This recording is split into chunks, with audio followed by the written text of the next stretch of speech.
Wala pang isang oras mula sa bayan ng Dumaguete, mararating na ang bayan ng Dawin. Sa tulong ng mga divers sa isang resort sa Dawin, sisisirin natin ang pusod ng karagatan sa Apo Island. Mga kawander, dito tayo ngayon sa bayan ng Dawin at andito tayo ngayon sa isang resort para ihatid tayo doon sa Apo Island. Natatanaw nyo yan, yung parang maliit na isla na yan. Diyan tayo pupunta. So mula dito sa resort, mga more or less 30 minutes ang biyahe natin by boat. Pero mukhang hindi magiging madali ang aming biyahe dahil malakas ang hampas ng alon ng araw na yon. Gayunpaman, itinuloy pa rin namin ang aking #travel goal. Ito, nasakay na kami ng bangka, papunta na kami sa Apo Island. Mapunta rito, medyo maalon-alon, pero ito, patag na to. Dahil wala pang isang oras, mararating na ang Apo Island dito sa Negros Oriental. So dito na kami ngayon mga ka-wander sa Apo Island. Nako, alam nyo, siyempre, talagang pupunta ka rito para mag-diving. Nagkataon naman, sabi ng doktor ko, ay hindi daw muna pwede mag-diving, ano? Pero huwag kayong mag-alala dahil mag-snorkel naman ako. Dahil kahit mag-snorkel ka lang naman dito, sa dami ng marine species na dito sa Apo Island, para ka na rin nag-diving. So, snorkel tayo and the rest of the gang. Kasama si Mark. Yan, sila Carlos, si Frida. Sila yung mag-diving for us para makita din natin kung ano yung nasa ilalim nitong Apo Island. Sa pagsisid ng iWonder team malapit sa Apo Island, tumambad sa amin ang malawak na coral reef na ikinukubli ng dagat. Iba't ibang hugis at laki, makukulay. Talaga namang walang sisidlan ang yaman ng karagatan ng Apo Island.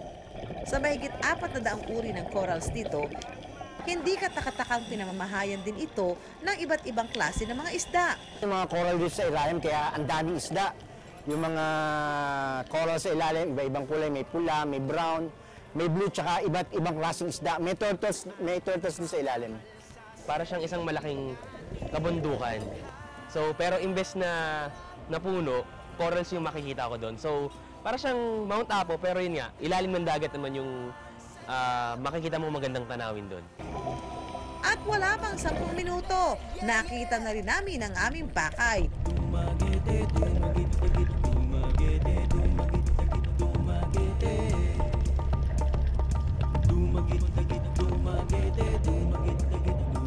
Tila mas lalo ako nanabik na makakita ng pawikan.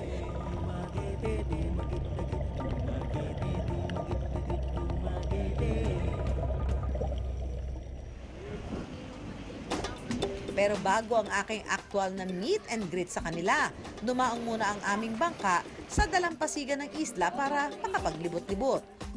Bumungad sa amin ang isang malaking tipak ng bato na kung tawagin nila'y bulwarte.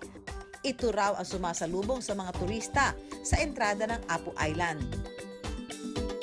Talagang pag tinignan mo yan, parang nakakamangha, oh. Parang siyang sinimento, no? Ano kaya to inaabot ng tubig? Diba? Parang ayan, oh. Pero hindi, bato siya eh. Hindi mo siya putek na matitipak mo. Pero pag tinignan mong ganun, para siyang inilagay. Sinadya mong ilagay ganyan para magkaroon ng ganyang view. Ang Apo Island, nabuo raw dahil sa pagsabog ng mga bulkan sa Negros Oriental. Kaya nga kulay itim ang mga rock formation na ito. Sa aking pag-iikot, nakakita ako ng isang maliit na lagusan.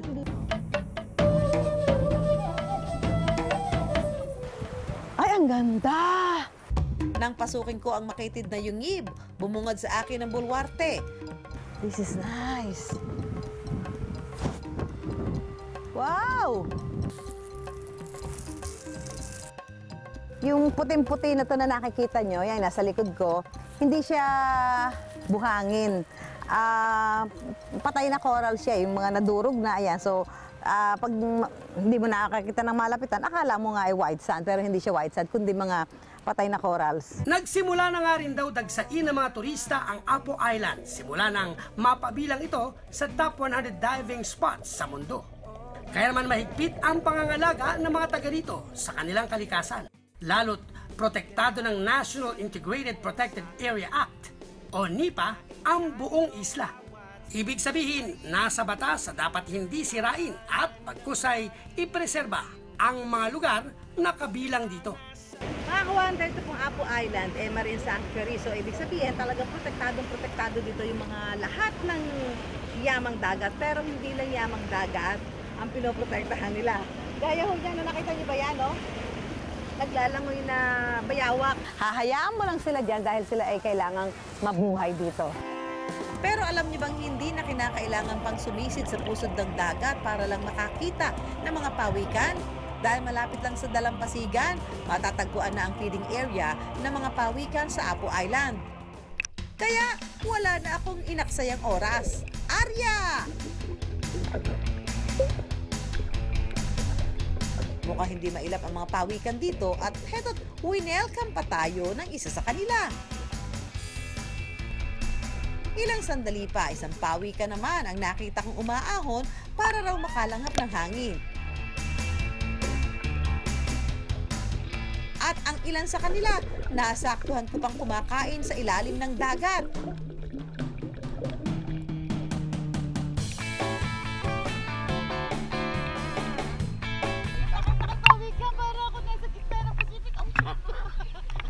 Talaga namang nag-uumapaw ang kasiyahan kung makakita ng mga pawikan.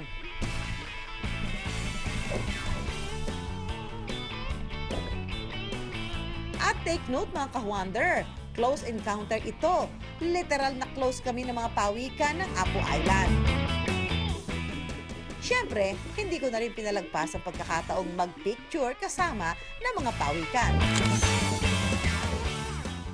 Pero paalala mga ka-wonder, anumang pagkamangha natin sa mga pawikan o anumang yamang dagat, huwag na huwag dapat itong hahawakan.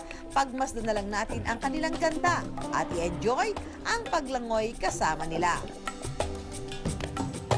Mukhang nagutom si Susan sa kakasisida, kaya hayan at naganap siya ng makakain.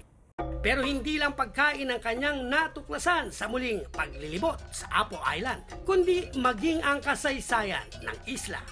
I wonder, bakit nga ba Apo Island ang pangalan ng islang ito? Ang sagot, malalaman daw natin sa mga tinaguriang apo ng islang ito. Maayong buntag! Kami ang mga apo ni Lolo Orong! Welcome to Apo Island! Napag-alaman namin na karamihan sa mga pamilyang naninirahan dito, apo pala ng yumaunang si Lolo Orong, na siyang sinasabing unang residente ng Apo Island. Kaya naman bilang pamana sa kanyang mga anak at apo, binansagan niyang Apo Island ang islang ito. Yung lolo ko ay fisherman, Okay, mangingisda. mangingisda. Tapos balik sila ng pagkahapon, balik sila doon. So, mayroong time na nagsabi siya sa ano niya, Sa asawa niya. dito na lang kaya tayo titira sa Apo Island. Hindi rin pinalagpas ang pagkakataong makatikim ng ilang pagkain ng mga taga rito. Pancake lang sa kanila pero sa atin, crepe na tawag natin dito eh. Alam niyo yung crepe na? Ang ano lang namin dito, ma'am, hot cake. With banana and mango. At meron pang bonggambilya. Kinakain ba to? Hindi naman, Hindi. ma'am, para Display lang. Actually, kaya masarap yung fish steak nila kasi nga yung isda nila dito hinuli, sariwa. So hindi siya yung ilado na nakababad sa yelo. Siya pagkahuli nyo dyan, luto nyo na.